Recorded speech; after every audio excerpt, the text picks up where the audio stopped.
మీరు తప్పులు చేసిండ్రు, మీ తప్పులకు ప్రజలు శిక్ష విధించిండ్రు, ప్రజలు ఒక తీర్పు ఇచ్చిండ్రు. ప్రజలు ఇచ్చిన తీర్పు మేరకు ప్రజాప్రభుత్వం ఏర్పడ్డది. ఈ ప్రజాప్రభుత్వం ప్రజలకు ఇచ్చిన మాట ప్రకారం వాటిని అమలు చేస్తుంది. అమలు చేయడానికి మీరు సహకరించండి.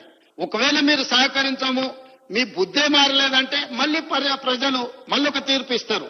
ఆ హోదా కూడా మిగలదు చివరికి. కాబట్టి దయచేసి వీళ్ళు రాలే వాళ్ళు రాలే, అంతకంటే ముందు రాహుల్ గాంధీ గారు ఏం చేసిండ్రు, ఏం మాట్లాడిండ్రు, ఏం హామీ ఇచ్చిండ్రు, ఏ నిర్ణయం మేరకు ముందుకు వెళ్తున్నారో వీళ్ళు మాకు సూక్తులు చెప్పాల్సిన అవసరం లేదు అధ్యక్ష. వాళ్ళ నాయకుడు మొదట సభలో వచ్చి కూర్చోమని ఉన్నారు అధ్యక్ష. రాహుల్ గాంధీ వచ్చిండా లేదా, రాహుల్ గాంధీ ఆదేశం లేకుండా రేవంత్ రెడ్డి గారు ఇక్కడ ఈ నిర్ణయాలన్నీ చేస్తాడా అధ్యక్ష?